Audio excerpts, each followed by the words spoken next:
Okay, welcome back to the stream. Today I don't really want to become a mainly reactionary or whatever streamer. I want to play games, but I also do have a desire to analyze things as well. On a on like a more social level. So I do want to and also just get into more general just chatting categories and stuff. Um, yeah, so today we're going to be doing some analyses, I guess, of YouTube stuff. Uh, maybe we could look at some other stuff on Twitter at the end. I don't know because there's some stuff going on right there. But yeah, so let's just get into this. So apparently there was a guy. I already watched this video. I know what's going on. I just want to give my 2 cents on it. There was a guy who was deported from the U.S. back to Canada because he basically scammed the U.S. government. Let's just let this play for a minute, and I'll give my 2 cents. Douglas Dixon has been deported back to Canada. After being arrested by ICE in February, he was taken to Alligator Alcatraz. What is? I didn't think that the United States was going to. Hold on. What is this mix? Like, it's not coming in both ears. What? Let me see something.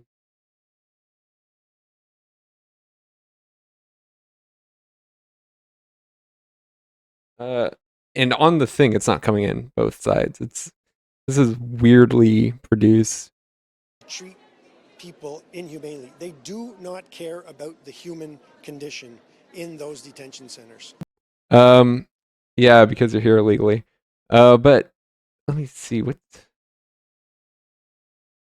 This is so weird. I don't know what's going on with this video. I'll probably have to go in and change the mix in editing, possibly. Dixon moved to South Florida in 2005, where he raised his family and got a green card. During the COVID pandemic, the 61-year-old grandfather had to close down his smoothie cafe and fell behind in taxes.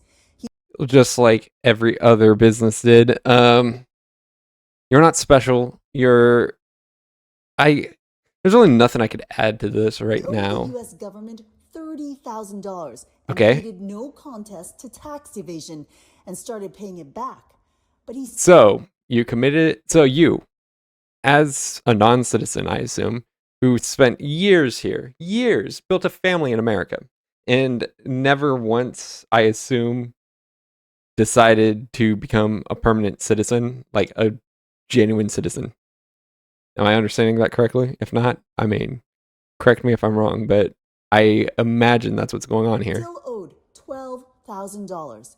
He was arrested during a check-in at his probation office. And just as Okay, yeah, that would make sense. Let's say if that's going to be relatively harmless. Don't know what's going on with the mix. I'll double check that with another video. As I turned the corner, there they are. There was about 7 or 8 ICE guys, grabbed me right away. Look how racist Trump, dude. That's the thing, dude.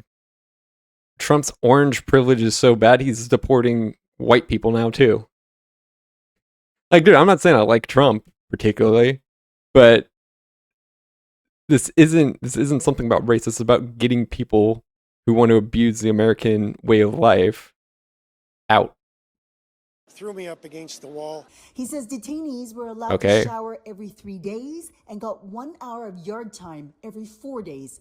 Donald Trump has said the facility would house Oh no, I feel so bad for these criminals. Violent criminals. But Dixon says that's not his experience. They all have jobs. Most of them have families. The atmosphere. Most of them have families who shouldn't be here.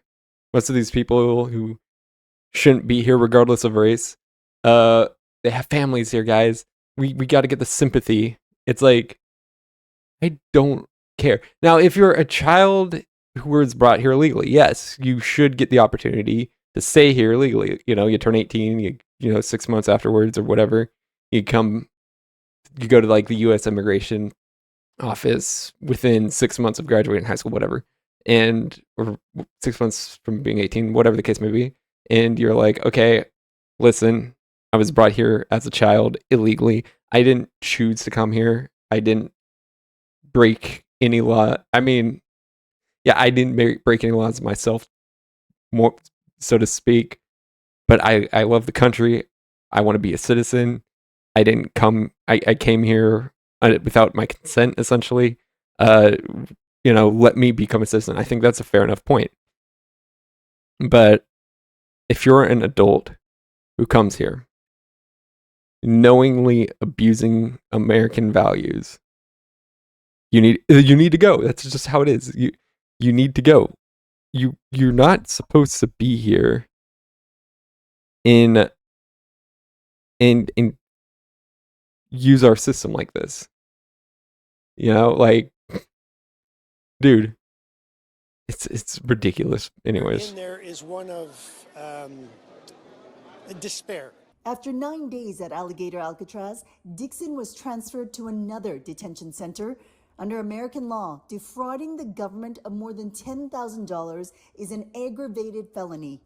After 65 days, Dixon... dude, I'm so confused because this mix is like popping in one ear and then popping out both ears, and sometimes in the other ear is kind of iffy. I don't know if it's just on their side the mixing's bad, because I've got both channels active, and sometimes it will appear on both channels, but... put on a plane and banned from the U.S. for life. He didn't get a chance to say goodbye to his family, but they... Nor should he. You don't get, it's not like cops come knocking on your door ready to raid your house because you just committed a serious crime, and it's like, oh no, give me a chance to go say bye to my wife and children. It's like, no, you're a potentially violent criminal. We don't know what you're capable of, blah, blah, blah. You don't get the privilege, and especially as someone who was not born in this country. Sent this message. He will have accomplished something that he's been terrified for all his life, was being on a plane with his anxiety. And I'm just proud that he has continued to wake up every morning. Do they have a copy of that I can keep forever? Good. Douglas Dixon is one of 32 Canadians who have been deported from the U.S. since October. Dixon will now return to Montreal. And somehow this is racist, even though this is a white guy doing it or being deported. It's still racist, guys.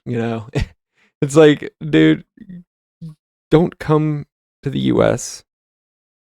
if you're just going to abuse the system. We already have our own domestic criminals to deal with. We don't want you. Move in with his sister in a city that he hasn't called home for more than 20 years. Well, he's going to call it home for another 20, so, or well, however long he better get comfortable there, is basically what I'm saying. I'm not sure how old he is. I'm not sure how much, how much longer he's got in him.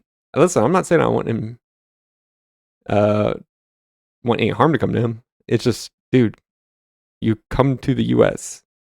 as an immigrant, and you show your appreciation by defrauding us. Am I supposed to feel some great sense of hurt and pain for you? You take responsibility and don't show your face in America ever again. Judy Trin, CTV News, Toronto. Okay. And of course, CTV is going to be like, oh, he's a victim. He's the victim, not the U.S. taxpayer. They're not the victims. No. Whatever. But, anyways, I just wanted to touch up on that. And let's see what else we got. I guess I don't have to do that. Let's see. Now, let's get into some things that aren't so pressing, I guess. Give me 1 second here. Let me just make sure I get some videos properly set up. I'm going to do some of this. Okay. Yeah, I think this is good. I'm not sure how much longer. These are longer videos, so probably going to get into the 20 minutes per video now. Dude, I'm not sure which channel I'm going to upload this to because this is not the reaction content in the same way that I'm doing it, but maybe I upload this reaction. I want to do more like just chat, like more variety, just chatting and stuff like that. Upload that to the main channel. Maybe, I don't know. That's what I'm thinking of doing. It's historically gaming. I mean, I think gaming's just not what like gaming online as like a career move for content creation just isn't really what it was before. So yeah, anyways, let's hold on. If this will work with me. Okay, there, that will do. So now we can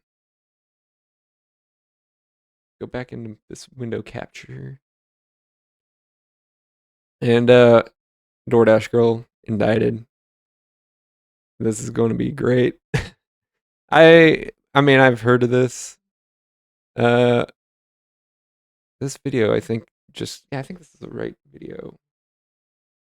Let me just double check real quick. Yeah, one day ago. Yeah, this is the right video. So yeah, hold on, let me just get this thing. So yeah, I've heard of this story, and yeah, I'm not on her side. I never have been. There's allegedly, I'm not sure, since I last heard about this like a month ago, maybe. I'm not sure if there's any new things like released to the public. They say there's Ring doorbell footage and all that, but let's get into this.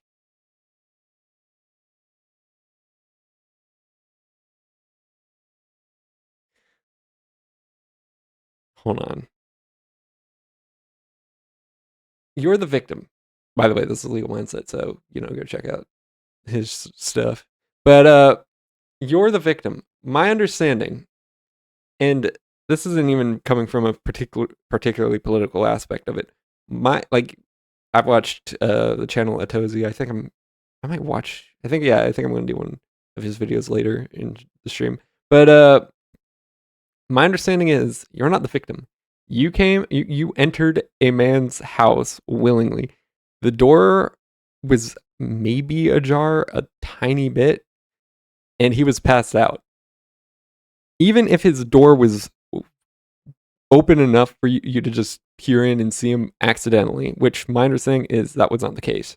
But there's still this expected level of privacy. He is unconscious, and he has the right to do in his own home whatever he wants. You opened up the door, came in, and did all that stuff. You're not the victim. Stop acting like the victim. But because that's not convenient to your whole deal, because it makes you look like rightfully guilty, you're not going to admit to that.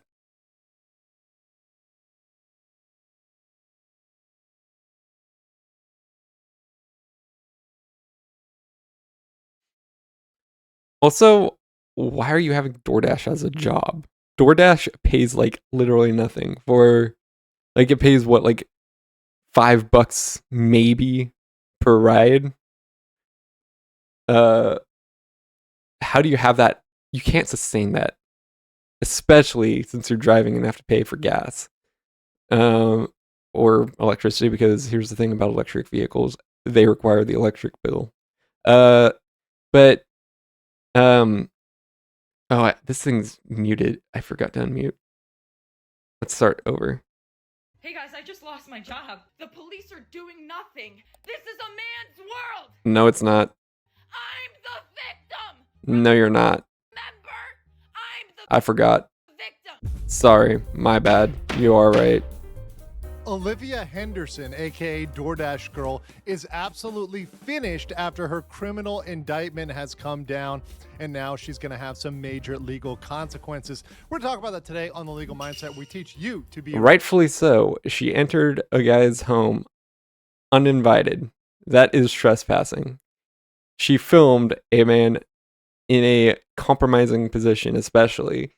She probably could take the fall for sexual assault. In fact, SA, whatever. Sorry, I'm not sure what I can say and can't say. I'm tired of these stupid restrictions.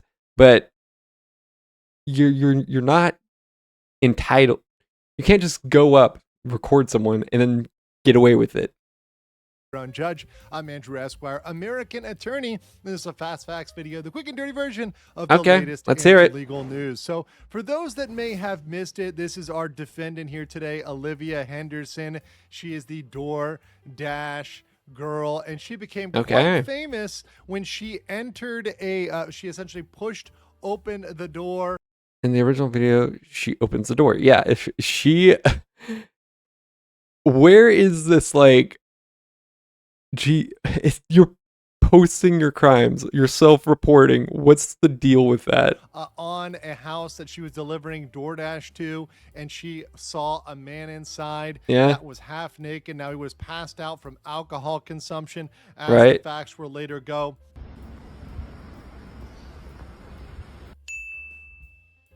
Convenient cut. I'm sure you didn't show.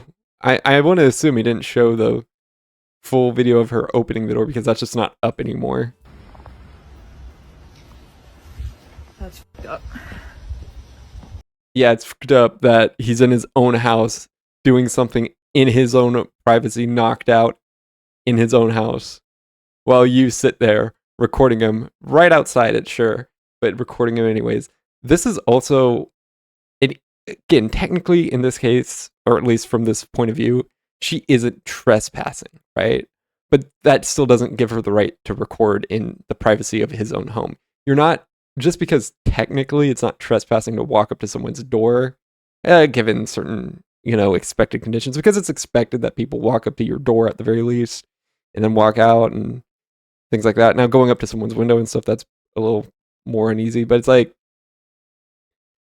dude, imagine, you're just, like you took a shower or something, right? And for whatever reason, you're walking around your house and your towel is covering your private areas, and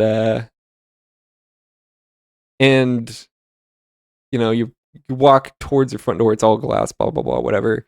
You're not expecting, and you do this because you're not expecting someone to peer in your door and record you.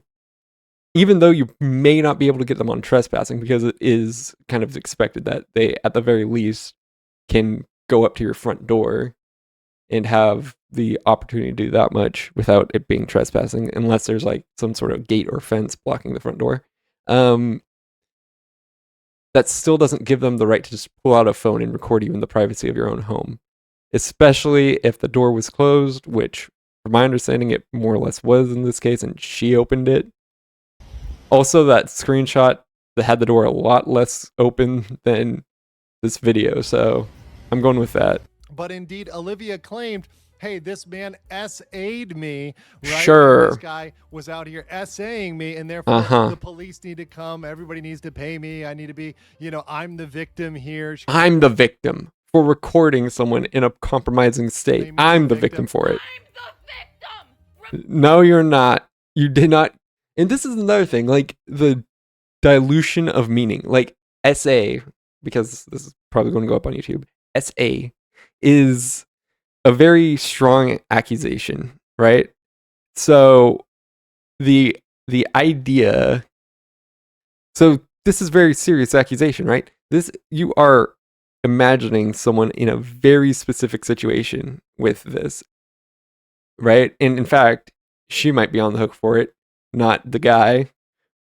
Now, I'm not sure what the legal definition of it is versus, just the generic definition, especially in the state she's in. I think it's New York. But, dude, you're not... However you chop this up, it's not going your way. You're not getting him in trouble. You're just getting yourself in trouble. And I hope, because DoorDash suspended both of them, and fair enough, while the investigation was going on, DoorDash doesn't want to take the heat for either or, because it's like, we're not sure which one's telling the truth or not. So let's just do a coin toss. But then when, evidence was leaning towards her being the assailant, so to speak, in this scenario, and the guy being the victim, I'd hope DoorDash would give him his account back because he, in fact, is the victim. But yeah. Remember, I'm the victim. No, you're not. Despite her Me Too-esque claims, it in fact was her who ended up getting in criminal trouble because of this.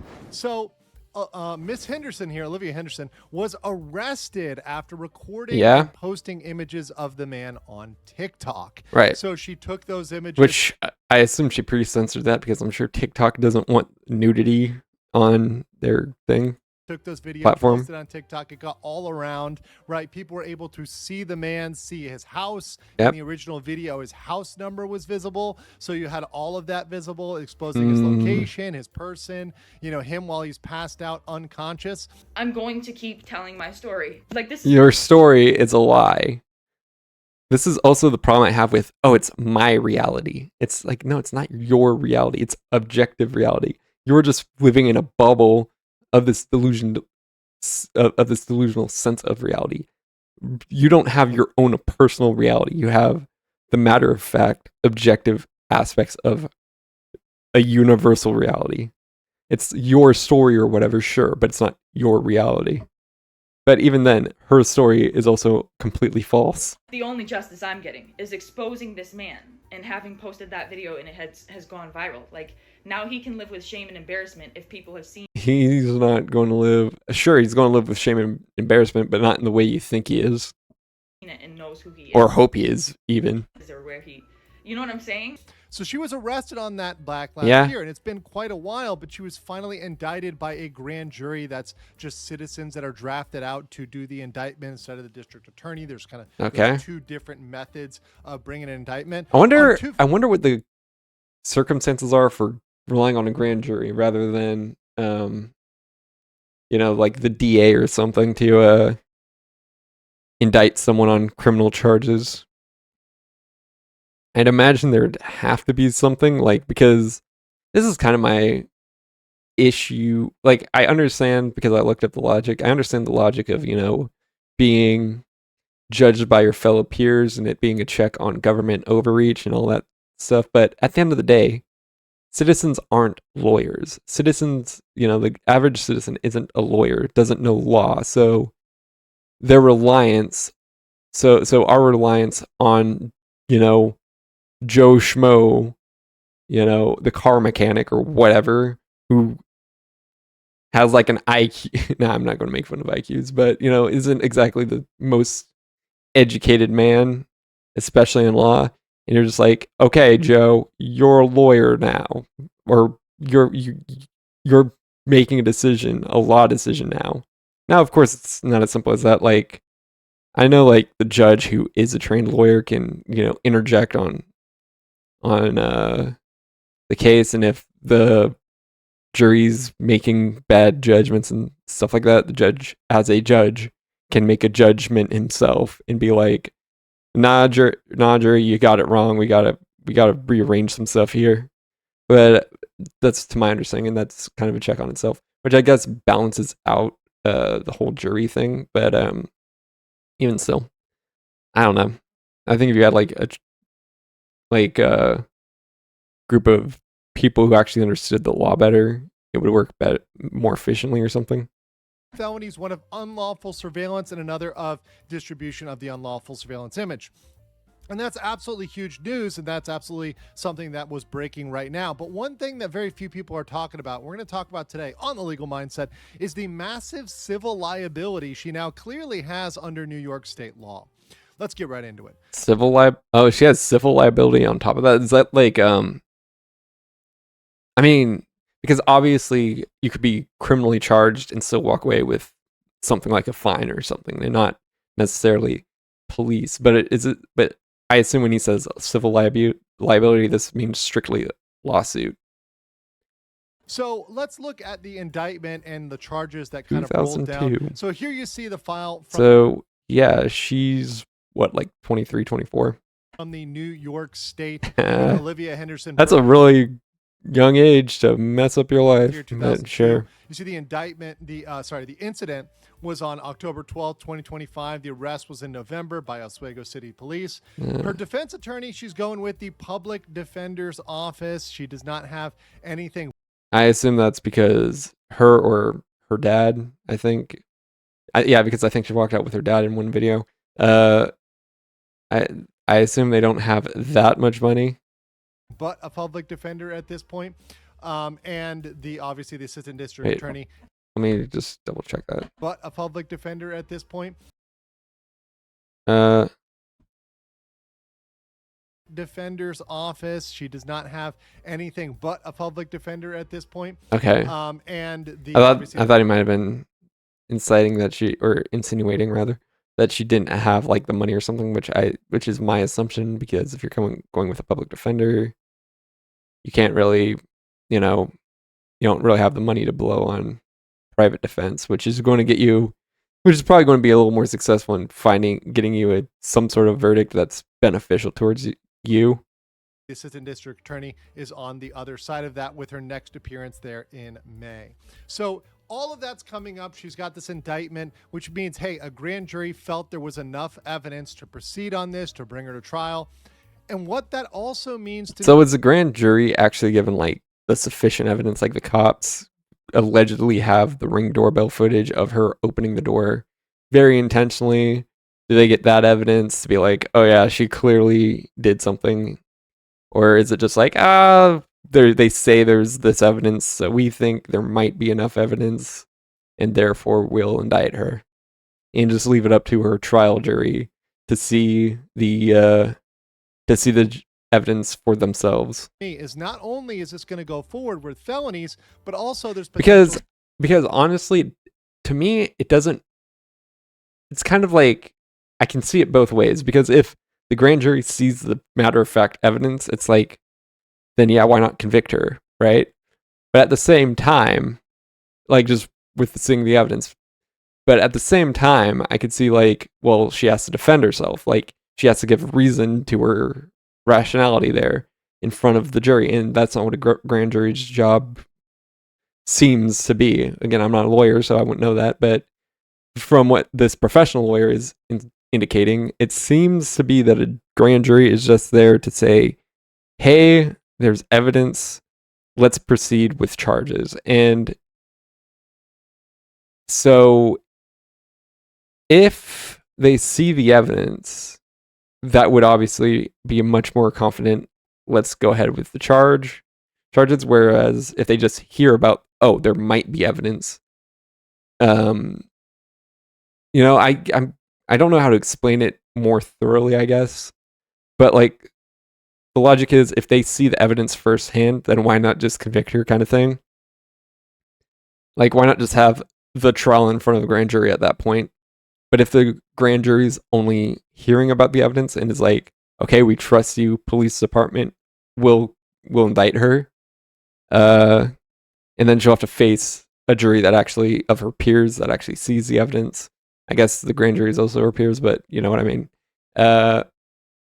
Then yeah, that actually sees the evidence and can actually prove the validity of the accusations. That would make sense too, I guess. I can basically see both sides depending on what the grand jury sees. If the grand jury sees the matter of fact evidence, it's like, yeah, just I don't get why you just don't hold the trial in front of them. But I'm not a lawyer, so what do I know? Civil liability. Now, why do I think that's a big thing? That's a huge thing because this is her first time offense for the criminal charges. Those will probably be light. As much as everyone wants to say this might be 8 years in prison, etc., it won't be. This will probably yeah, probably not. Like if she sees a day in jail outside of any days she's being held during trial, basically if it's not much more than time served, maybe paying some fines or doing community service, something like that. Yeah, it wouldn't necessarily surprise me if she just got that. Because again, first-time offenders, especially, at least in the U.S., don't get the harshest. I'm not saying they'll necessarily get the lightest consequences. you know, but they certainly won't get the harshest unless they are very like openly malicious. Then the judge will be like, you're not acting appropriately. I'm going to make sure that if you get convicted, you're getting you're actually spending time in jail. Like, if you're just like, you know, kind, polite, whatever, and just sit down and take it, yeah, you're probably going to get away with time served and then maybe some community service or fines or something. Whereas if you make a ruckus, it's like, okay, we'll throw you in jail for like 6 months, a year to make you actually face consequences other than don't do that again. You're a bad person. Don't do it again. You know? Because that's really what, like, first time offenders will probably get in these this level of crime is just a slap on the wrist. Don't do it again, or else they're actually going to face real consequences, like a kind of a warning. But yeah. Slap on the wrist at best with probation or a split sentence. The criminal charges are honestly going to be a joke when it comes down to it, and she's probably going to enter into a plea deal. But when you look That would at be the the smartest civil side and the potential civil liability, particularly under the special New York law that nobody has talked about so far, that is absolutely going to destroy her.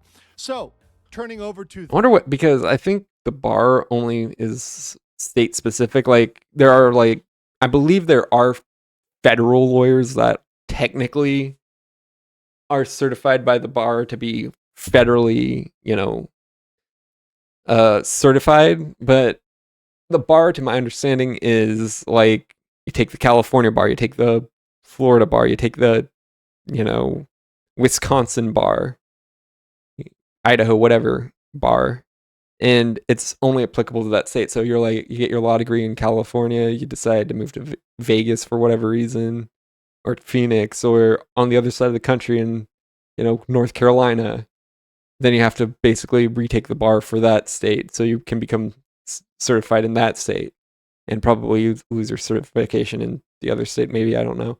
That's my understanding. So I wonder which... Now, of course, he's got access to... Now, he's more familiar with, like, you know, this New York State court system thing, just probably by virtue of being a lawyer, but I'm curious which state he's registered in. That, after we look at the charges here, once again, the dissemination of a surveillance video and the unlawful surveillance, when we turn over to the massive... Because that's another thing, is like lawyers need to know legalese, so to speak, and I'm sure it's pretty uniform between states and maybe even English-speaking countries. You know, like recess is recess kind of thing. Or like defamation is defamation. Those things aren't going to change between states. Maybe some semantics change, I don't know. But I'm sure like the legalese side of things stays pretty uniform between states. So obviously a lawyer from one state could probably read a law and, you know, the consequences and all that from another state and be like, oh yeah, that makes sense. We look at New York Civil Rights Law, Section 52B.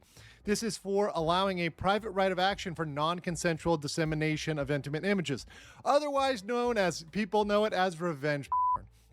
Now, this statute is not... That's the much less legalese term for it, yes. Just for stuff posted online. It's not just for ex-girlfriends, ex-boyfriends. It's really for any sort of image that is being posted without somebody's consent. Yeah. And it covers directly on point secret recording like this. This is something that fits spot on with this and the posting of unclothed bodies without consent. Okay. And mind you, this situation, it's very interesting because of the genders and people not coming to think of this. But if the genders had been flipped here, if that had been a woman inside and a male DoorDash driver, certainly I think people would have thought about the civil liability right away. But I think perhaps people thought, okay, because it's a man and there's SA thrown out, there's this kind of Me Too-esque allegation, we're not going to think about this. But this is very, very direct. And now, Me Too, I think, as it turned out at least, is BS, and I think Johnny Depp's trial proved that. Now, obviously, some people have said it originated for a very specific purpose, you know, calling out the pervs in Hollywood and all that. I was a kid when that stuff started really happening, so I can't speak one way or another of like its origins and all that. I wasn't a terminally online internet user. but it allegedly at the time was very confined, was supposed to be very confined, and then broke out into mainstream. So it's not just the men in Hollywood being the pedos and all that, and the pervs and all that. It's now all men are, and it was originally meant to call out Hollywood and just spiraled out of control into the general public. Very, very on point. And this allows for massive injunctive relief, compensatory damages, punitive damages, and attorney's fees. And because of that, this will absolutely ruin her life. So let me jump over. Yeah, even if she gets away with the trial, she might face some very hefty legal judgment. Now, of course, if she doesn't have the money, they can't really take the money, so to speak, but I'm sure she'll have like some perpetual debt payments to make, or like lingering debts on her to this man, and his lawyers, because obviously because those are the real guys who win, are the lawyers. My judgment. So Olivia is likely going to enter a plea deal or a verdict with a light sentence as a first-time offender. The felonies are not going to land her 8 years in prison. They'll probably get... I think even if she didn't get a plea deal, the court wouldn't be that harsh on her. She'll probably get a couple months at best. More likely, she's going to get probation and some sort of time outside of... Maybe she has to put herself on the registry. Who knows? Probably not even that, given... the social climate today, especially in states like New York. Prison, maybe community service, etc. She's not going to be serving the 8 years. However, if this man brings a civil lawsuit using this law, and we're just talking about this one law, they could potentially recover $500,000 in compensatory damages and up to $2 million in punitive damages just on this. That's kind of an average outcome when you've got something that has gone viral, that has been widespread on the internet, that exposes his name, very intimate, obviously intimate details, his location, etc. All of those factors point to a massive claim. And not only that, but this is very similar to the case of Vitaly, where Vitaly defamed someone, calling them made a criminal accusation, much as she made that Me Too-esque allegation about SA. Okay. In that case, and when we're comparing the two, in both cases, you have potential defamation and intentional infliction of emotional distress. Those both apply here. Same in the Vitaly case and same over here. So if you pile that on top of the liability under 52B, you're looking at potential multi-million-dollar lawsuit here that could absolutely ruin her. So I think in my conclusion that she absolutely deserves the maximum punishment. And this is something that needs to happen so that copycats don't try to do the same thing or try to post. I mean, yeah, if I'm understanding that right, he's basically saying give her the 8 years, whatever, and make an example out of her. Obviously that would be a pretty wise choice, like especially given that she's so like prominent. This isn't like some low deal thing where it's like, oh yeah, just on a random Tuesday you hear, oh yeah, someone's being charged with these crimes. Oh well, okay, but again, first time offender, probably not going to get the fullest extent of the law. Obviously there's the whole drama with, because I do watch drama YouTubers on the side, so I do know like Atozy, stuff like that. He was talking about the streamer, the honestly rage bait streamer, Johnny Somali, and he actually did get not the full extent, but some decent punishment. Like I think it was 6 months in a labor camp, because again, South Korea and their punishment standards are different than ours. I mean, Asia is not a joke. Like you can go to jail for defamation, even, to my understanding, even if the defamation is truthful. Like they take being offended very seriously there. It seems. Again, I just looked it up. That's all. That's the extent of my knowledge. But yeah, like Japan, South Korea, you know, all these Asian countries, they take defamation so seriously that it could be fully truthful, completely honest reporting by a news agency or something like that, or a news reporter, whatever the case, and the reporter in question can end up in jail because the person who was defamed wasn't defamed, it was perfectly honest reporting, was offended. So yeah,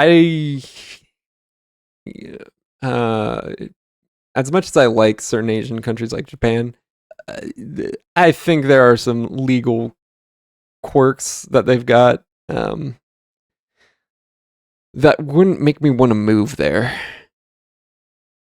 Because again, I don't know. I'm just saying something online about someone online, and I'm just saying, my opinion, blah blah blah, whatever. And next thing I know, I get a knock on the door from the Japanese police saying, "You're charged with defamation." It's like, I was reporting on something. And it's like, we have our defamation laws. Get effed. Get f***ed.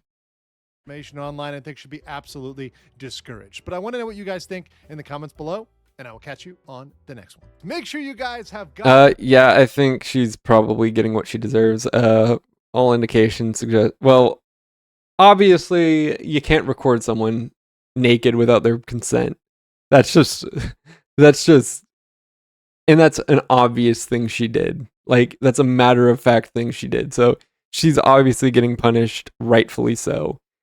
However, like I said, the extent to the punishment, as far as we know, first of all, she's probably going to get off light, but also we don't know whether or not any and all well, I guess there's two prominent charges. We don't know if both charges will hold up, because again, it's obviously the lawyers, any jurors that I'm not sure if the proper trial has begun. I know she went to court and stuff. I remember that.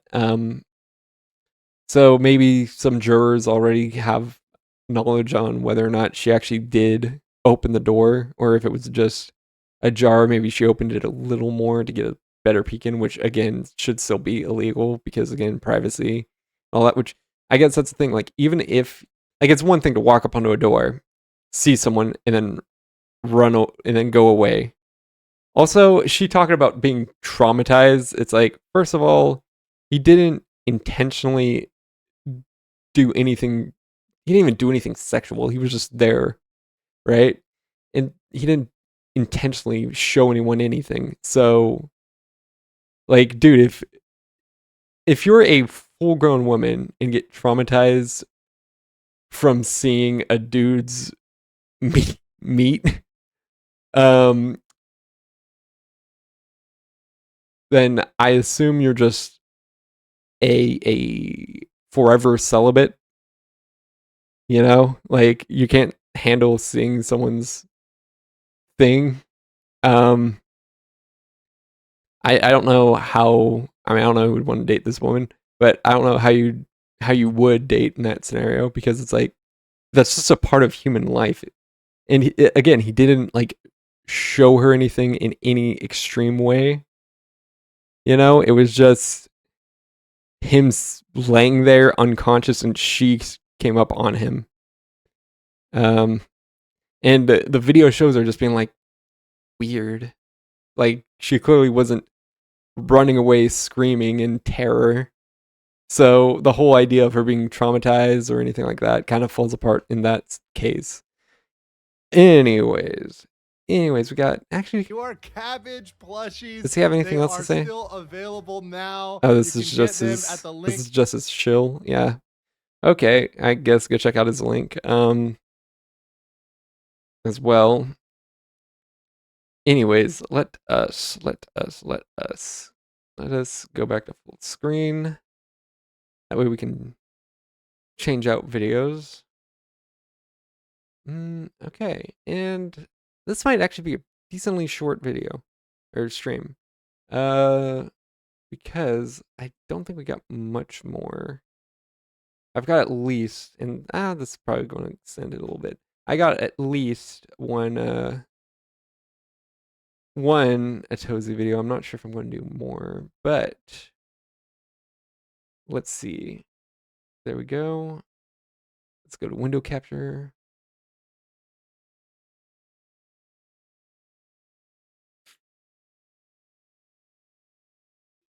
Anyways, so yeah, now we've got Atozy's. The OnlyFans empire is OnlyFans. Empire is collapsing. That's a slightly different meaning, fan versus fans. Only fan or just for fans kind of thing, you know. But OnlyFans. And yeah, I could see why for several reasons, such as you're draining people of all their money. These men are forming parasocial bonds to these women who aren't actually forming reciprocating this, and either A, these men aren't falling for it anymore, or B, people just haven't had enough and all that. So there's several ways that really could be caused.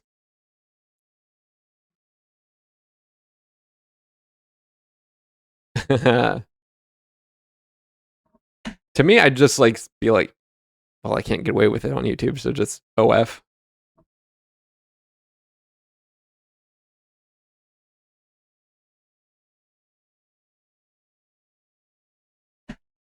Leonid Ravitsky dies at 43. Ooh, that's a young age. I wonder what happened. Now, OnlyFans, OF, what I don't know what I can get away with on YouTube.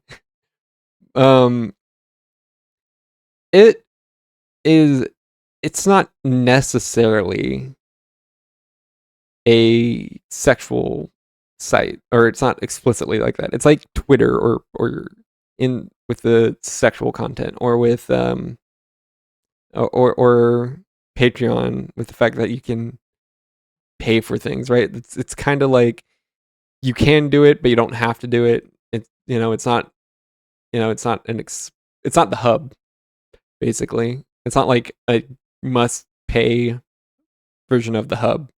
You're allowed to upload whatever we want there, and including that. And in fact, they tried to get rid of that because of investment. Of course, that didn't work out because a lot of e-girls really locked onto that site and made it what it is today. No one. Oh, stupid! I keep forgetting to uncensor it, but like no one goes onto the site because they want to support their favorite creator with like some safe for work cartoon. Like it's like, oh yeah, I'm a safe for work animator on YouTube. Go to my OF to go support me, and you won't see anything sexual, but you will see some great cartoons. And it's like, no one's going over there for that. They're going to Patreon. Let me start that over again. Currently, the media space has been dominated by I guess how much it's some top got the earners thing. are making on. But what hasn't really been discussed is how the company has lost billions of dollars in valuation in a very short amount of time. Ooh. And things. Also, I just wanted to interject again because Fillion, the VTuber Fillion, has been on the competing site, which operates kind of similarly in the methods of Fansly, which I think has not nearly as big, but it's not like in the cultural zeitgeist like OF, but it's got the same dichotomy going on there too. I think like it's, yes, you can upload safe for work things, which she does or did or will do in the future. Maybe I don't know what's going on with that. But you don't have to, but most people do, and it's kind of the same idea, I think. This just got even more messy because is now in a very bad situation after the CEO passed away. Yeah. So essentially, you have one of the biggest platforms in the world, especially when it comes to that profitability per employee metric that you've probably seen online. It is possibly the most revenue efficient company in the world, and no one comes even close.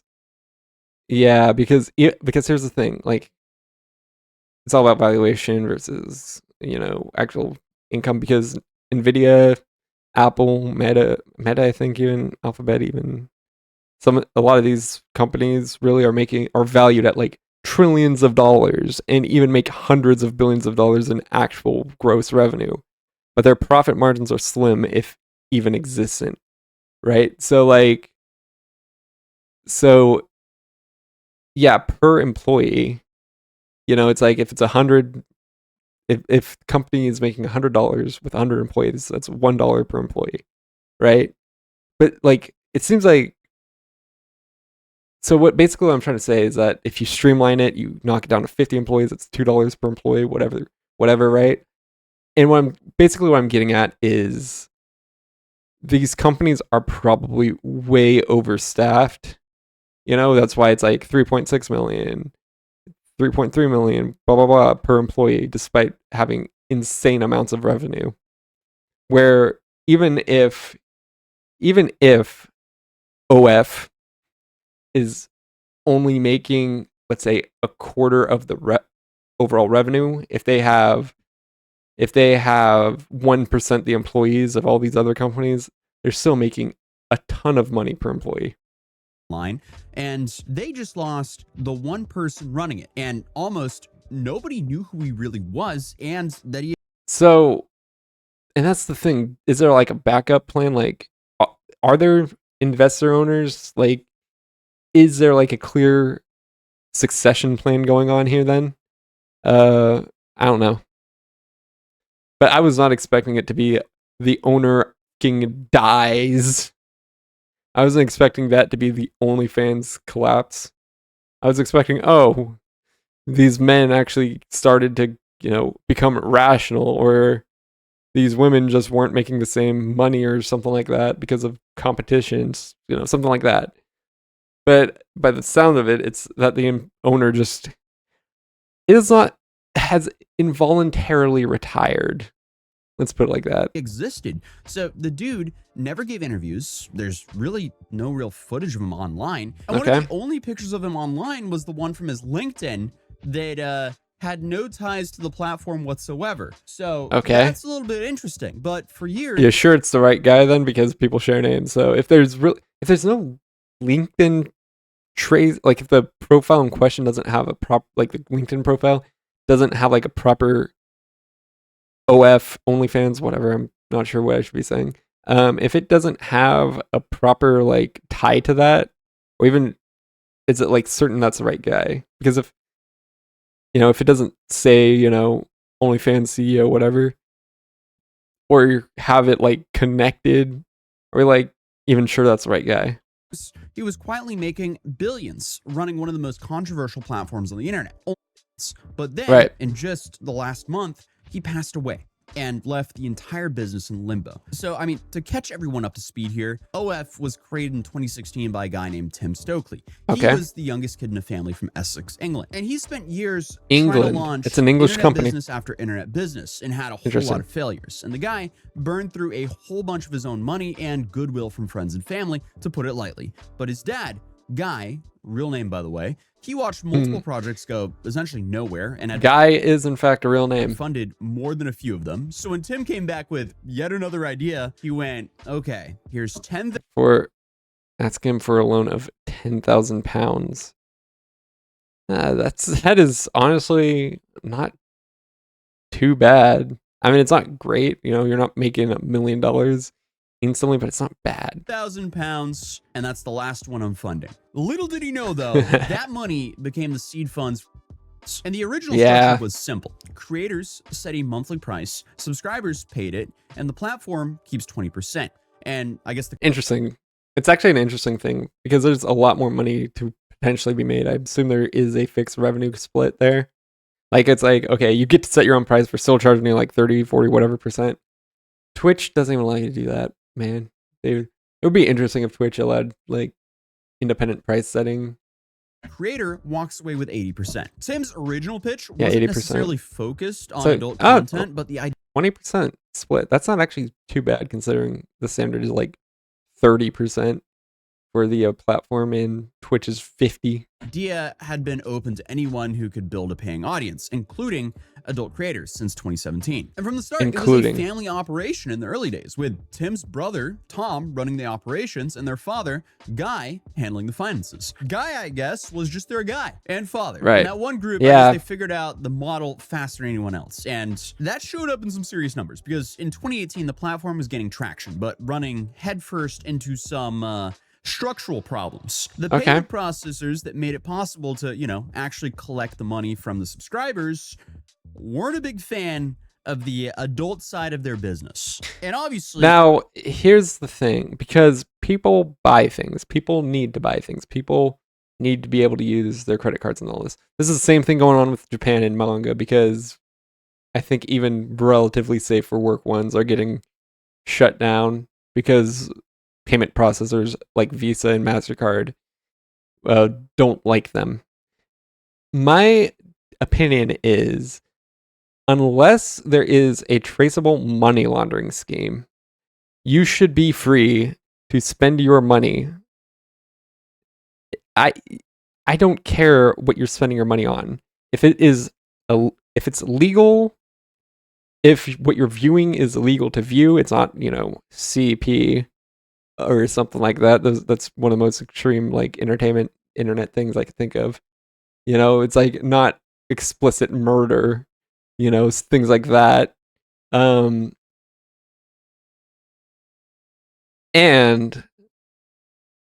then obviously the thing shouldn't be shut down. And if there is no strong evidence of money laundering, it shouldn't be shut down. And even then, payments should be suspended, not outright banned in the money laundering case, unless it is proven beyond a shadow of a doubt that it's a scam, money laundering, whatever. Then, of course, you take the money, return it to the rightful owners of said money, because you basically stole it in some way, shape, or form.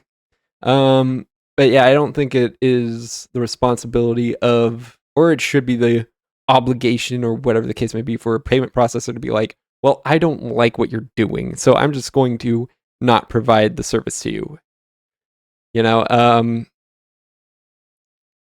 trying to think if there might be some way for the government to step in and form some universal payment processing system that, that can't be censored directly by the payment processors. I don't know. So it's like, oh yeah, the government has, or something like that. The government or someone has this whole system set up to where it just auto links to the payment processors, and you can turn on and off which payment processors you want to accept, and so on. And the payment processors can't really do anything about it because, freedom of trade and business, because that's the whole argument with discriminatory business practices, is that you're inhibiting trade. And so they could probably make the argument that, which of course the IRS really hates, because if you inhibit trade, you inhibit the exchange of cash, and therefore you inhibit the exchange of cash that was previously untaxed, that it can now be taxed. So the US government could probably make the argument that these payment processors dabbling in this are actually inhibiting the free market and trade and all that, and the IRS can't do their job, which, I mean, in my opinion is, fine if the IRS doesn't do their job. But I pay my taxes. I don't like it, but I do it. But anyways, it's just, I think the IRS, the government could step in and be like, the IRS isn't getting their revenue because you're, blocking them from being able to, you're blocking the free market, so they're losing out on revenue, so on and so forth. I think that's definitely something the federal government could argue and be like, payment processors, you got to open up, stay with OnlyFans and all that, allow people of differing political ideologies to, buy and trade and participate in the free market, because guess what? That's tax money right there. That's money we can now tax that we weren't able to tax before. So open up Visa, MasterCard, Amex, because we need our tax revenue that we would not otherwise get. No payment processing means no business, full stop. So Tim sold it. And the buyer was someone that almost nobody had heard of, and nobody would really hear of him for many years to come. His name was Leonid Ravinsky, who was born in Odessa, Ukraine in 1982.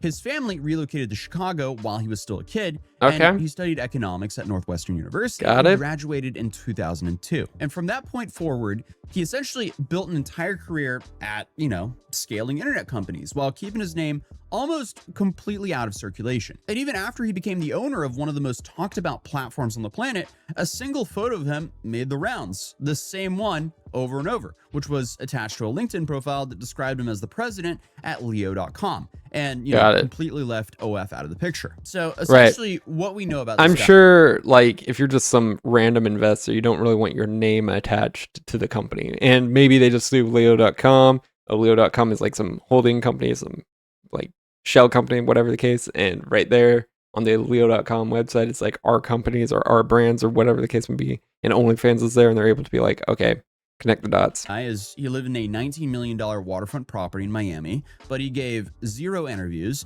He made no public statements. He was, I guess, for every practical purpose, someone who did not want to be found. What he was always doing, however, was running his own things, and he'd been building internet businesses since he was a teenager. And by his mid-20s, he'd built all created the late 1990s, early 20s. Ravinsky and his Glenview, Illinois-based business, Cybertania.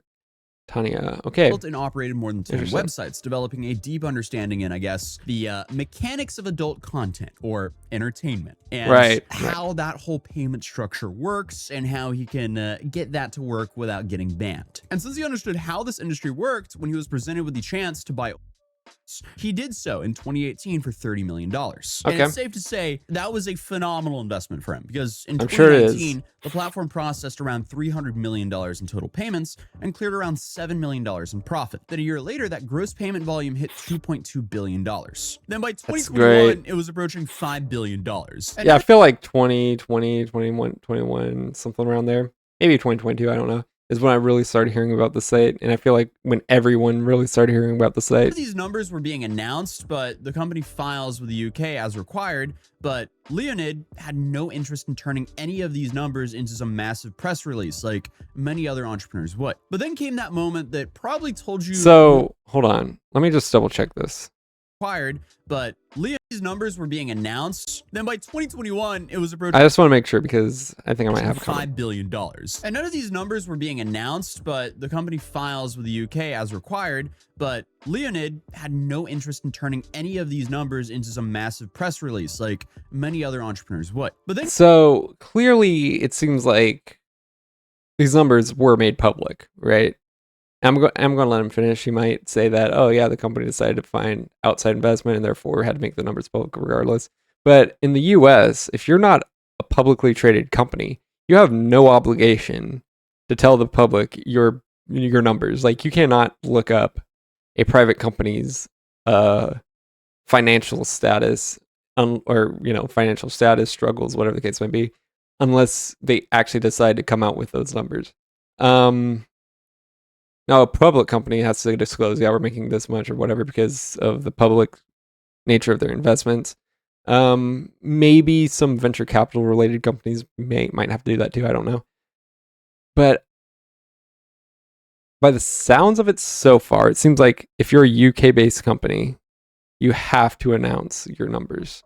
Came that moment that probably told you more about OF than anything else, because in August of 2021, the platform announced that it was going to ban explicit content. Now, that was confusing to a lot of people. Yeah, and obviously, payment processors, this is probably in part because payment processors are pulling their, whatever,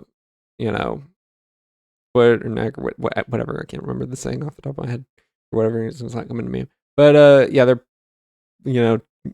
grabbing OnlyFans and being like, we don't like this, so get rid of it. Because that kind of sounds like if Burger King announced it was going to stop selling burgers. True. So why would they ever do that? Well, it makes sense a little bit later on when you get the full picture. But obviously, the response from the creators on their platform was immediate and very clear. So, well, yeah, when 90% of your creators are explicit creators, they're going to have a problem with that.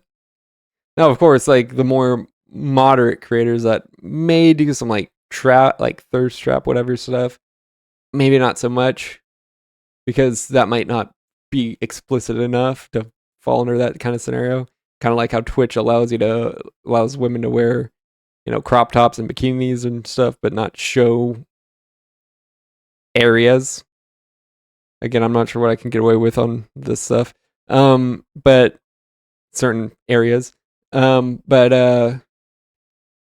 I don't know if with OnlyFans it was like the same thing. Like, okay, you can wear your like suggestive stuff or say suggested things, just don't get too explicit with it. And then the creators and then obviously that's not how OnlyFans works. OnlyFans works by being expressly and unapologetically explicit. And so even if that was the case, even if you could still be suggestive and all that, a lot of the creators would probably still be very much dissatisfied. 6 days later, the ban was reversed, and I guess that just showed the creators that they're the product. They actually have the power. I mean, yeah, they do have the power. Like that's the thing that other platforms fail to realize, is that they aren't the ones with the power. They aren't the ones making the money. The creators are, right? And so without the creators subscribing to, or without the people subscribing and donating to creators, these platforms are nothing. Because even with these platforms where it's like, okay, you're paying the platform directly to get like, ad-free viewing or whatever the case may be, there's still this expectation of there being creators to watch, and if there are no creators to watch, then you're just going to cancel that subscription. And even if you don't, these platforms probably aren't making that much money off of the paid tiers, so to speak. So these creators are these platforms are still very much reliant on the creators platform, because at the end of the day, the platform cannot exist without the creators and the consumers paying for it. So right. The reason all this actually matters becomes a whole lot more clear once you look at the numbers, though. Because in 2024, they processed $7.2 billion in total transactions between the fans and the creators. OF's cut of that was about 20%, and that came out to $1.41 billion in net revenue. That is a behemoth of a company. But after expenses, pre-tax profit landed at $684 million, with the entire operation ran by only 46 full-time employees. That is great. This also goes to show you why are these other companies, got 2,000, 3,000, 4,000 people, like these other tech companies. It's like, dude, all these platforms that you stream and upload videos. I'm not going to name certain names because I don't want to get, because I'm not going to out any specific ones. There are a lot of them, but you have these like platforms with like 2,000, 3,000, 4,000 full-time employees, and they're not really needed. You need some front end and back end developers, right? You maybe need some content police, so to speak, to make sure that things don't get too atrocious, and that's about it. I'm trying to think. I don't think, because they don't usually have marketing, so you don't need a marketing team really.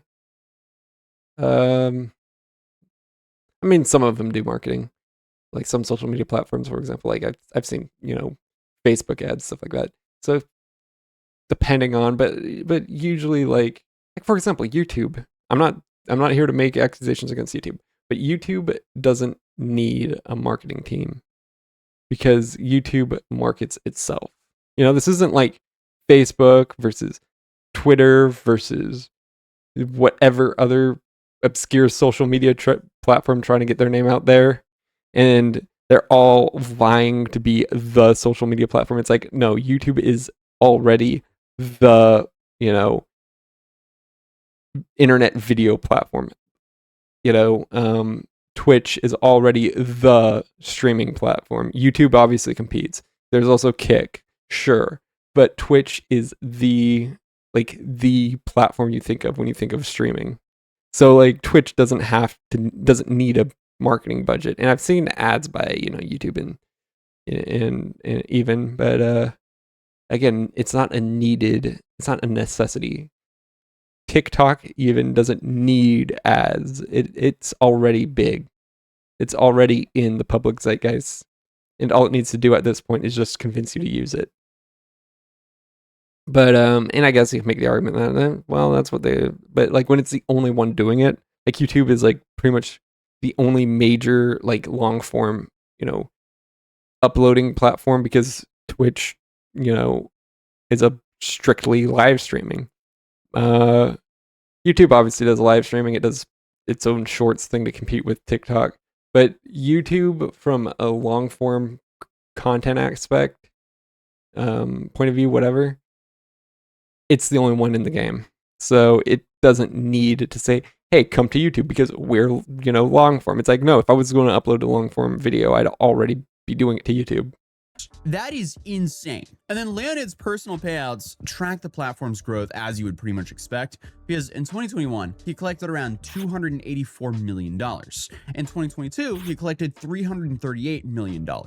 That's growth. He collected $472 That is a lot of million. growth. And then in 2024, he collected $701 million, which like works it was like maybe $100 million per year. Now it's actually like doubling from the previous year. So about almost $2 million per day, every day for the entire year, which means the total that's great. earnings pulled between 2021 and 2024 were just under $1.8 billion from a company that he paid roughly $30 million for. That might be one of the best investments of all time.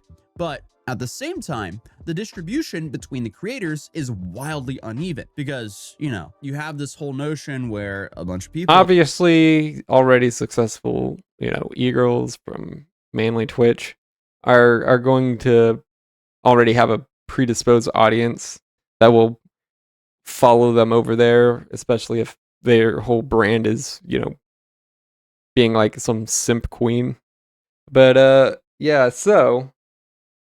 obviously that, and then they flood the market and people are paying $20 a month for their tier 1 already, and they're really not, so even if they want to maybe possibly check out some other creator, they can't because they're not rich enough to be spending $20 on 15 OnlyFans girls each at that. So and again, that's well, first of all, that's assuming they all charge the same. And second of all, assuming it's all the same tier, maybe it's different tiers and $20 is $20 is $20, whatever. So yeah. Anyways, let's continue. Would start an OF and make a whole bunch of money. But for the most part, that's not true. It's very similar to how Twitch is in a way. I don't really like drawing comparisons between Twitch and but you have a handful of top streamers on Twitch that make a crazy amount of money, right? And then the average streamer makes way below minimum wage, and that's the case with as well. But I mean, that's just a whole nother topic for itself. But the thing is, by 2025, Leonid was... that's the case for like anything like that. Like if it's independent contracting, the hardest workers are going to make the most, or in this case, the most popular workers, streamers, are going to make the most, and the less popular / less hardworking / whatever won't be. And that's really the thing. Like if you're an independent contractor for like an animation studio, right? You're paid for your work. That's how it is. You're paid for your time. You're paid for your service. You go draw your animation, you get paid for the animation, and it's done. If you work harder, you get paid more. If you're lazier, you don't get so much. That's just how it is.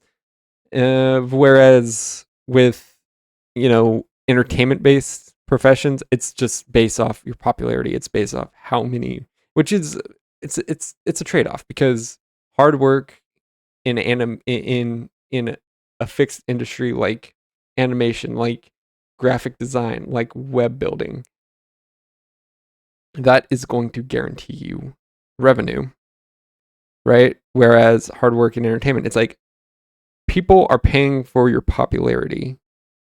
they're paying for your fame. They're not paying for your time. So you could be a streamer who doesn't work at all, basically, who just goes live for an hour, 2 hours, 3 hours, whatever the case may be, calls it a day, maybe pays an editor to do the work they should have been doing.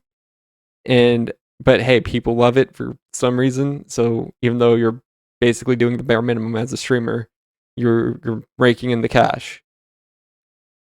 Whereas this hardworking streamer who streams 8, 12 hours a day, grinds, edits videos like immediately after getting off stream, only gets 4 hours of sleep each day, and is just on a constant grind, is making $100 a month, if that, because they just don't have the same reach.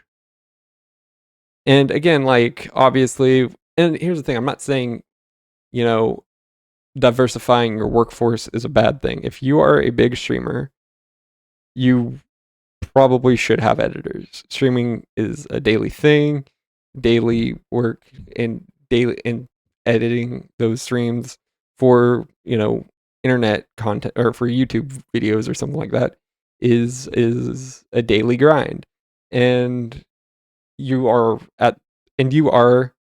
essentially a president or CEO of a company. Basically, you have sponsorships to handle. You have collabs set up. Maybe you have a manager to help you with that.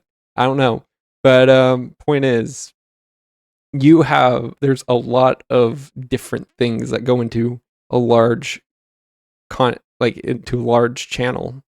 So you should divvy it up. There's a reason I only upload a few videos, and I don't do gaming highlights because I just don't have the time to sit there for 18 hours a day going through every stream and cutting 2 hours of streams into 20 minutes. But of course, the reaction content is more manageable because I can just split it up much more evenly. Looking for a buyer. And it didn't take long for him to realize, well, I don't even really need to split it up so much. Just cut out all the, the intro related and outro related things. And maybe somewhere in the middle, if there's like something like I have to get up to get water or something, and I don't want that dead space to be in the final cut, then I'll like scrub through it and cut it. But yeah, video game edits, you got subtitles, blah, blah, you got to cut to your face sometimes, stuff like that. Sometimes I've done that with reaction content, but especially if I become a big streamer and I want to collab with people or something like that, in that case, I won't have the time to go in and edit every video and all that. I won't have, because I'll try to be managing collabs and stuff. And I think, honestly, trying to reach out to other creators is a thing you probably if you're going to do anything yourself, that's probably the one thing you should do yourself. That way you're in a more personal contact with them. So, yeah. Selling this platform is going to be a challenge because on paper, the investment is insane. Over $1.4 billion in annual net revenue, profit margins that most businesses would consider borderline unbelievable, roughly 380 million registered users, and fewer than 50 people on payroll. If you strip the again, it's an internet business. You just need, it's honestly, like, if you actually treated these tech companies like streamlined corporations, like, basically every physical, like, traditional company is, like, for example, Ford will only hire as many engineers they need to design a new car. They'll only hire as many plant workers as they need to make the car, right? If you look at it like that, Twitch should definitely have under 1,000, maybe 100 to 200 people if you throw in, like, if you want a moderation heavy, space, like I could see Twitch operating with like 50 people. Like, and that's the thing, you don't need these, weekly updates to the platform. So, like, you probably only need like a few developers, and most of your workforce could probably just be management related stuff. Honestly, 50 workers, you could probably fit you could probably fit a whole moderation team into just those 50 workers. Or like within those 50 workers. So yeah, you need like devs, moderators, maybe some sound effect people if you want, like if you have like, oh, you press this button, a certain sound effect will happen, blah blah blah. So yeah. Context and handed someone the financial statements, they would assume they were looking at some sort of tech unicorn that had figured out everything. However, the context is the biggest problem here, because a large portion of the institutional investors, the ones with the actual capital to do a deal. Yeah, they're more traditional. They're more safe bet. Now this thing goes XLs and all that. That's been a thing that's been going on. As long as people have been buying. But yeah, from a more conventional, that's not something you openly admit, right? That's not something that you're like, oh yeah, we know, sexual content sells, so we're just going to do it. So no, like institution is going to admit to that. That is like a secret. That's a taboo. That's a taboo that people desire, but it's still a taboo nonetheless. So you don't go out and say it.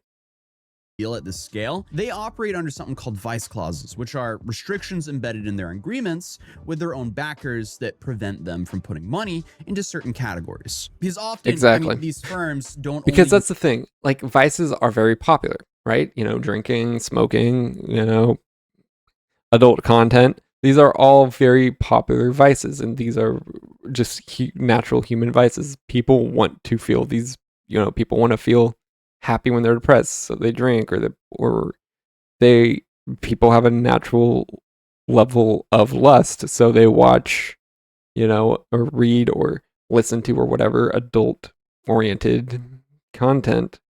And that's just how humans work. But at the same time, these aren't these are shameful things, so institutional investors are not going to want to invest in that. Use their own money. And this is exactly why they cracked down. It's honestly kind of interesting that Twitter, for the longest time, even as a publicly traded company, allowed adult content, because again, these are taboo vices that, institutional investment firms would not want to invest in traditionally. Now I guess since it's Twitter, they're like, oh, we'll make it special, we'll tuck it under the rug. But yeah, these are not. So yeah, that's the thing. I'm kind of surprised Twitter was allowed that, and to this day even.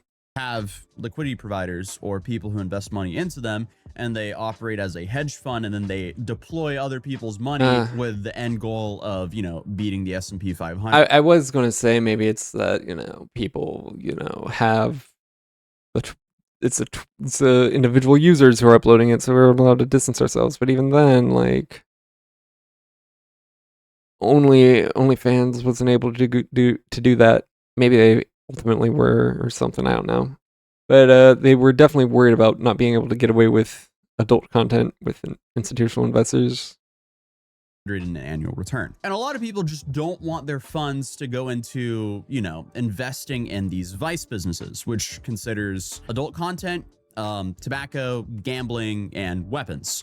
So regardless of the numbers, a lot of the most obvious buyers are essentially blocked from even writing the check. Then you have the operational risks, which are, Visa and MasterCard. They've already shown that they could, threaten to cut off payment processing for adult platforms. And this is exactly what pushed OF towards its failed 2021 ban. And since the platform is almost entirely reliant on subscription revenue, it has to go through payment processors that take somewhere between 5 to 10% in fees on top of the 2 to 3% fees from the most regular, Visa and Master, which is far above the usual. Right, because my understanding is like you have the cards, like the card operators, right? Visa, MasterCard, Amex, American Express, whatever you want to call it, things like that, right? And then you have like these third-party payment processors that are like, okay, Visa, MasterCard, American Express, whatever the case may be, you're signed on in a contract with us. Cool. We're going to process it. You're going to receive it. And we're all going to be happy. But the processors probably under pressure by the card companies are like, we got to shut these. We have to have certain limitations and all that. Maybe they do it on their own because, again, they're big institutions, but, 2 At the to end of the day. 3% that most regular businesses are charged from payment processors. So obviously, that is a tax on their margins, and now Right. they're dependent to payment processors. And not only that, but there's also a regulatory pressure. So the UK communications regulator, they hit with a 1.4 million pound fine in early 2025 for a weak age verification practice, which, you know, might not be the biggest deal for them financially. Now, my sense on age verification, obviously, if you're the creator, yeah, you obviously need age verification. And if you're signing up, maybe you can make the argument for that. But if it's like something that's free, like the hub is, I assume, free. I've never been on there. You know, I assume that, like, if it's a free platform that anyone can just access with no account, right, then you shouldn't be obligated to give your information. Because again, if children are going on there, it's like, yeah, that's a problem. I'm not saying it isn't, but parents have a responsibility. At the end of the day, they have a responsibility to make sure they are raising their children. So I don't think it's the responsibility of the platform. I think it's the responsibility of the parent to make sure the age it's age appropriate. This is also goes into like privacy things. Like, for example, if you have to upload your government ID just to use the internet at all, you know, then what if someone hacks into the internet and steals the information, or maybe hacks into a way where it's just like a lingering bug, right? That can just spy. It's a fly on the wall that can just spy on credit card information or identification, steal it, and you know, falsify things. Now, like I said, when you're signing up for an adult platform, it's different, I guess. But yeah, I think as a free and open marketplace of ideas, so to speak, the internet itself should not have that regulatory pressure, especially. And I think the ability to visit a website in and of itself probably shouldn't have that regulatory pressure. Again, if a child is visiting an adult website, not signing up for it, just visiting it, then it should be the responsibility of the parents to look into that and stop it, especially if the kid was stupid enough not to use incognito. Because incognito obviously is not actually incognito. You could still, you know, like Google, whatever, can still access your information and stuff. But it wipes your search history. So, and most parents aren't going to be like, okay, let's actually try to hack into Google or something. But it's a pretty clear sign of where this enforcement is going. And then you have that exit problem, because even if someone bought it, how do they eventually sell it? Like, taking it public through a stock market listing, that's essentially impossible under the current conditions. And there's also no obvious second buyer standing by, and the insane financials don't resolve the fact that this is an asset most people in finance don't really want to be publicly associated with. And the best I can assume is that, like, you know, you get like a Gabe Newell, you know, thing where it's like, okay, well, I'm a private investor. I have no public investment interests, so I'll buy it, kind of thing. Like, you know, Steam allows that content. Again, Steam's a privately owned company, not public. And also, you know, they can get away with it. But again, like, Gabe allows that content. So it's like, you know, it's whatever, because he's not beholden to investors, and he clearly has some level of morals of, you know, freedom of expression or something like that, I guess. Therefore, allowing Steam to harbor certain content that other platforms may be a lot more hesitant, if not just outright ban altogether. I mean, if I was to guess, that might be one of the reasons why they tried to stop allowing adult content on their platform back in, you know, 2021. I feel like there was a much more recent one. Plus the whole payment processors problem. So the asking price of the platform started at about $8 billion, and no one was interested, despite their insanely high valuation. But the first... Well, no one was interested because of the prerequisites. Now, if a private investor who didn't care about the content uploaded, they just cared about the dollars, which, I mean, That's capitalism of 101, really. Look at the revenue coming in, and there you go. If that was the investor's motivation, the dollar signs, not necessarily the content itself in any way, which I mean, content itself is irrelevant 99% of the times anyways, only when it's adult content. Then a private investor, a person, an individual, not a company obviously, but an individual could go up and be like, yeah, I'll pay 8 billion. I see the value in that. Firm that eventually emerged as, I guess, the most serious buyer was Architect Capital, a San Francisco-based investment fund that got its start in 2020, providing credit to Latin American startups. And they had more recently become known for its tenure. Well, I mean, I guess when $100 is like 1,000 to, you're basically investing $1,000 while only having 100. It's a lot easier. Actually, probably a lot more really, because Latin America has way lower costs of living. I mean, they also have way lower wages in return, but basically that allows Western companies to go in and be like, oh yeah, we got $100. You want it?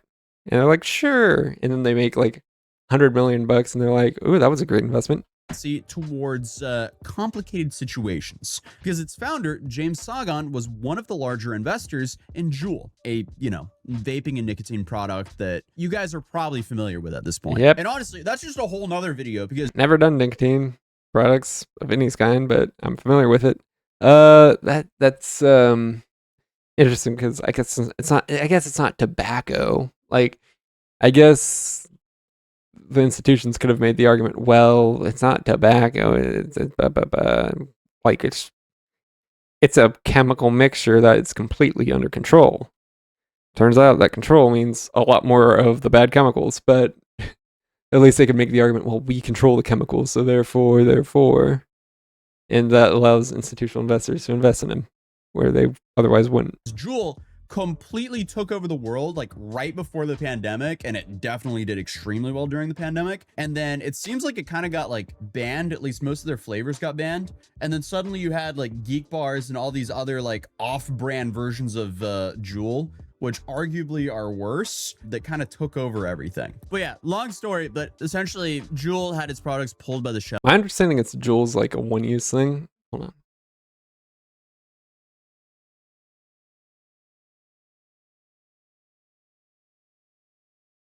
But yeah, my understanding is Juul's like a one-off use, which probably didn't help its case, because it's like, dude, I gotta just. Which it's like, I guess at that point, why? I guess flavor. You might as well use a regular cigarette at that point. But the thing about vapes, historically at least, is that you just pop in a thing, puff it until it's empty, take out the reusable cartridge still, or take out the expendable cartridge, still have the reusable vape itself, put those in. Juul, I think, was just one like uniform cartridge, that basically like a built-in cartridge that you threw away the whole unit, which probably didn't help its case in the long term, at least. Sure, it was like slick, looked cool, all that, but over time, people are going to be like, yeah, this is kind of lame. I have to buy whole new ones every time I want to hit one up. It's like, long term, probably not the best idea.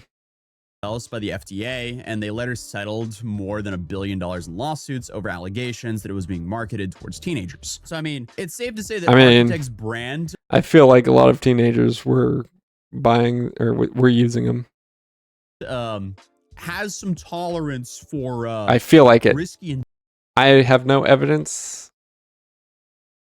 This is my personal understanding. This is my opinion. Do not sue me. Do not come after me. Do not take away my ability to do anything. Please. I beg you. Investments. And the pitch Sagan made to the potential backers had two core ideas. First, diversify the platform, push it towards mainstream creator niches, and try to make it competitive with something like Patreon, rather than positioning it as purely an adult content site. Obviously, OF is primarily an adult content platform, and I feel like Patreon, well, not primarily that, I think they do allow it. majority of the traffic and subscriptions, and the money all comes from that. And without that core, it would just be a minor player when it comes to, like, you know, True. competing in the space with YouTube, Patreon, and Spotify. And now that Spotify also added long form content and subscription models. But I feel like it might even be smaller than Rumble if they tried to play.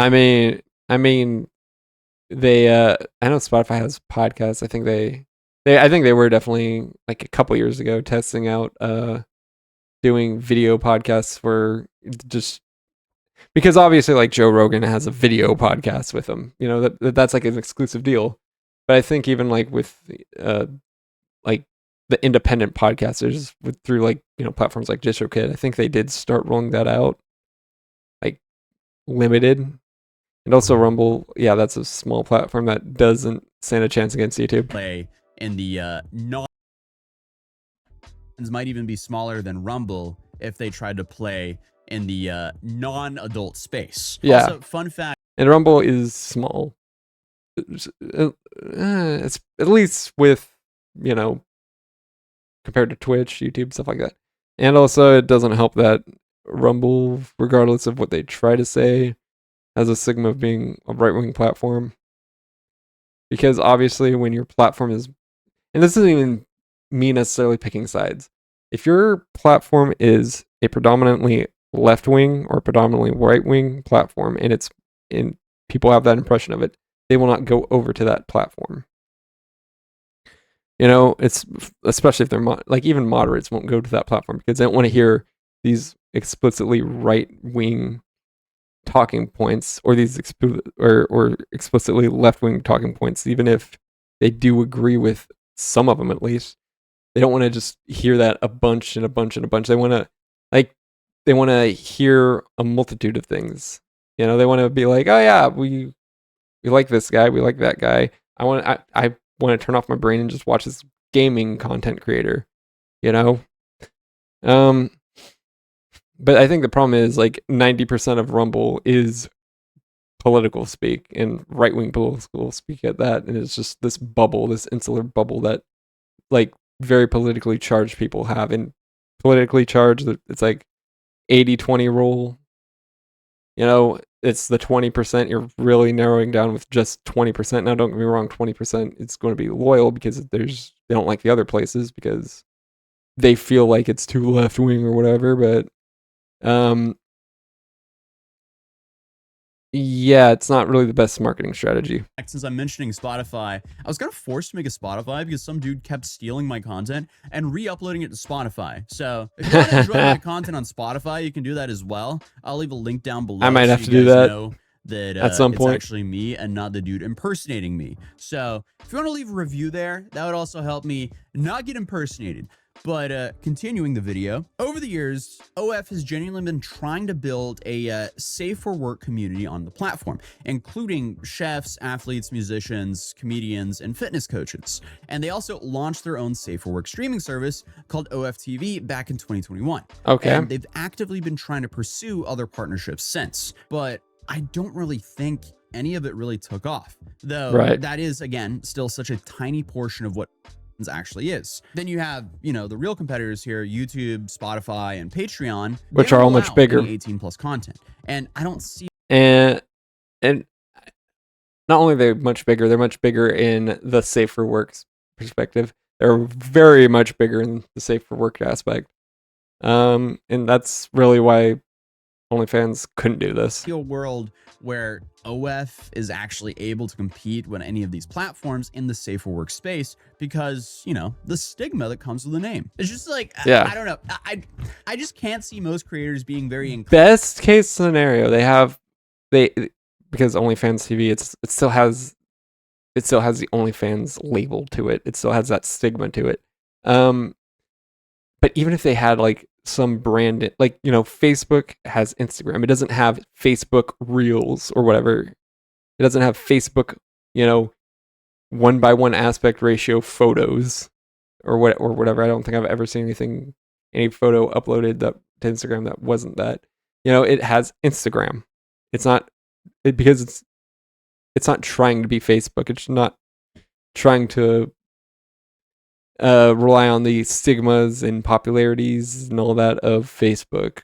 Whereas OnlyFans TV, it's like, okay, so this is like safe for work, but it's still got this stigma of the name OnlyFans to it. Inclined to be like, hey guys, follow my.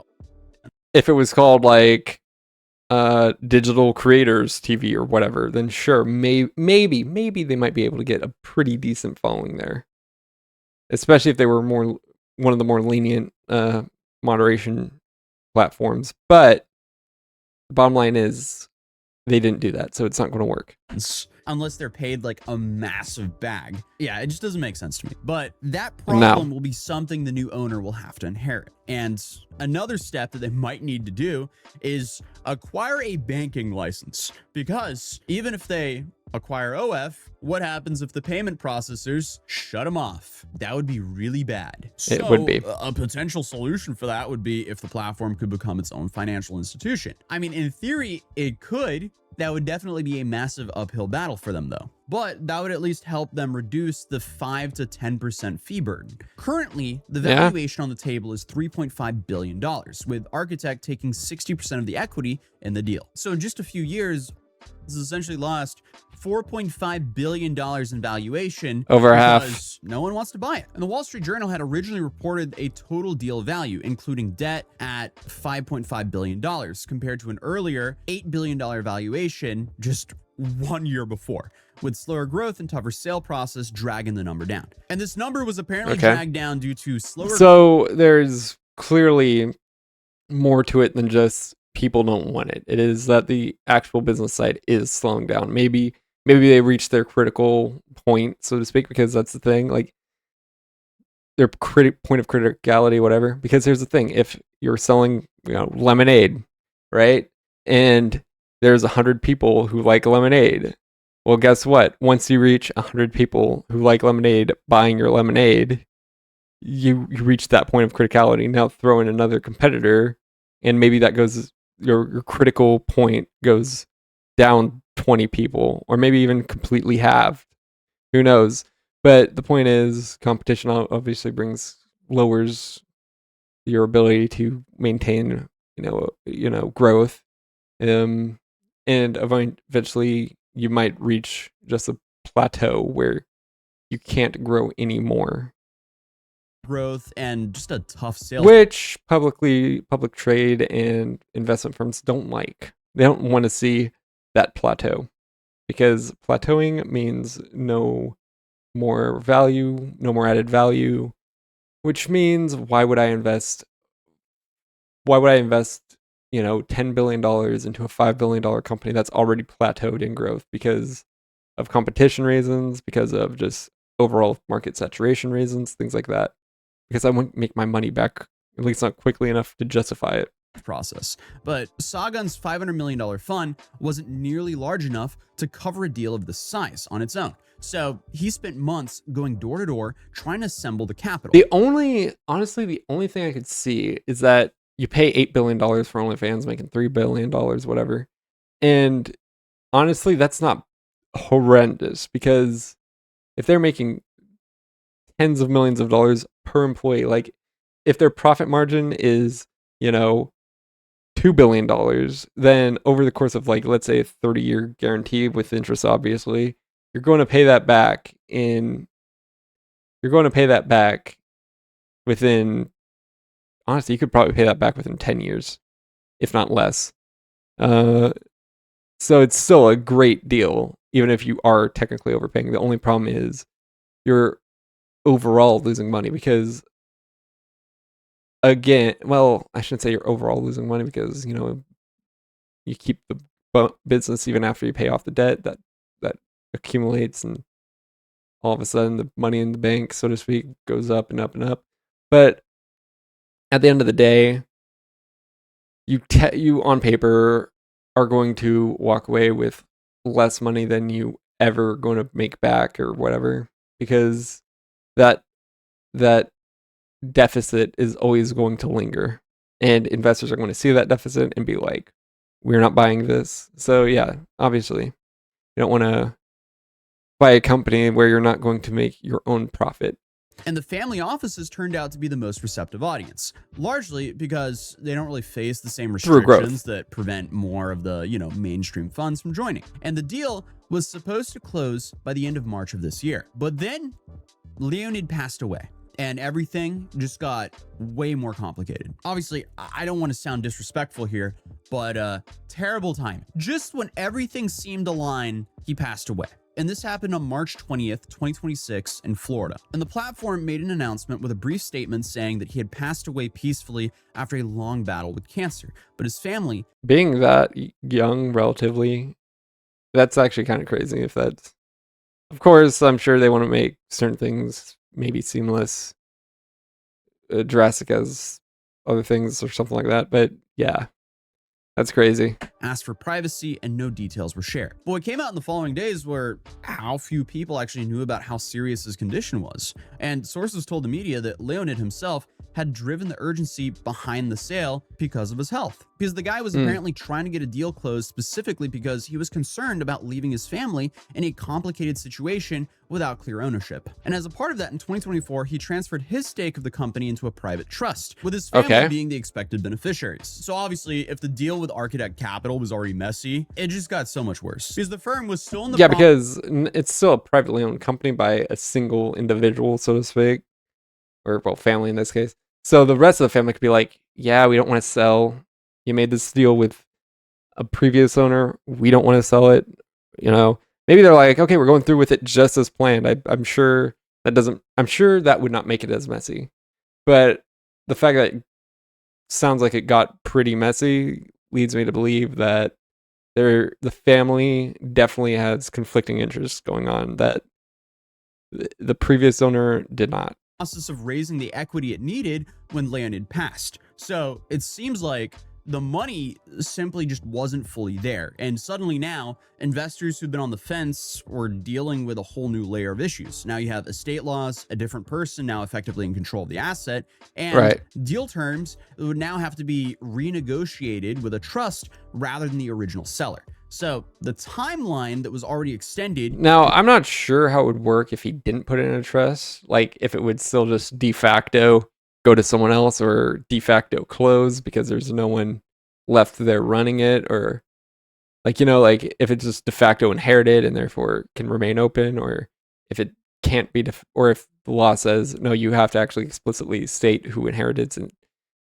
And then it gets into a whole legal battle with like, well, he died without having a clear plan of succession, meaning of ownership, not of leadership, obviously, meaning that now it's in this limbo where this company is technically no longer existent because the owner died, passed away, whatever you want to say, however you want to make it sound, whatever doesn't get me deplatformed.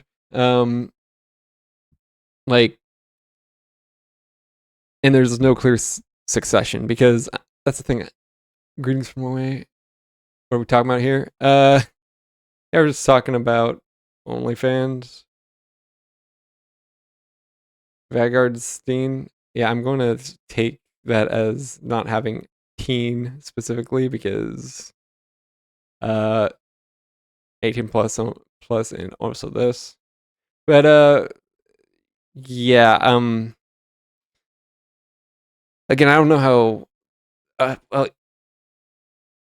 oh, that's my surname. Okay. I'm just making sure I'm just making sure there's not combination of words and spacing and things, But yeah, it's also an English company. I'm not sure how inheritance works there. Or like because it's Florida, right? So yeah, he's an immigrant, but he's American. So I'm not sure if that falls under that inheritance law, what the deal is. But yeah, trust was probably the smartest thing. Was pushed back once again. And as of this video, the deal remains open. And the future of OnlyFans right now is genuine uncertain, which is why it seems like the OnlyFans empire is collapsing. And the company has a current CEO. So now that I have better insight, I wouldn't say it's collapsing. It's definitely because, the CEO or the owner died. The owner's family inherited it through trust. that's basically TLDR if you are unaware. But I'm not sure if it's collapsing yet, so to speak. It's definitely on the verge, possibly.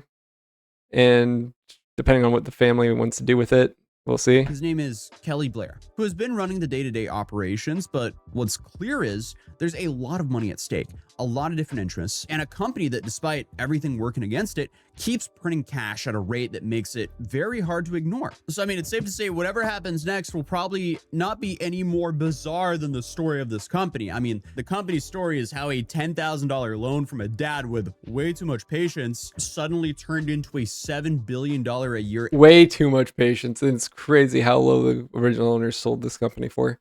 Jesus. Oh yeah, that's also the thing. Not the original owner, not the original family that owned it. And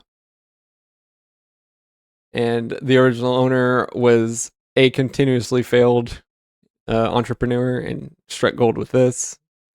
Sold OnlyFans for $30 million, I think it was, which turned into $7 billion. It's crazy. Empire ran by some secret Ukrainian billionaire no one has ever heard of. I mean, come on, this is such a crazy story. And I feel like this is just a situation. I mean, yeah, it's the oldest professional on earth That no one's been talking about, because every time I hear OF in the news, it's about one of their stars making like $1 bazillion a year. Again, an existing e-girl on the internet making $1 billion a year. That's the thing, like a lot of these women, well, for lack of a better, being polite, I should say, aren't conventionally attractive, that aren't, and the e-girls are.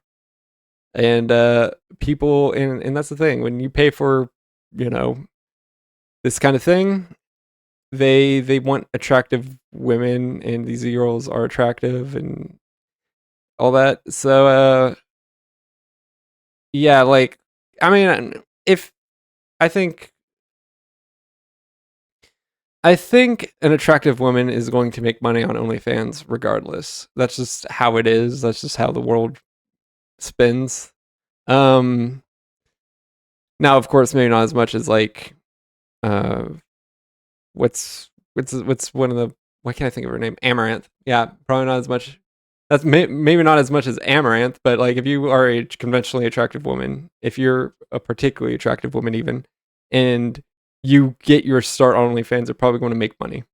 That's just how it works.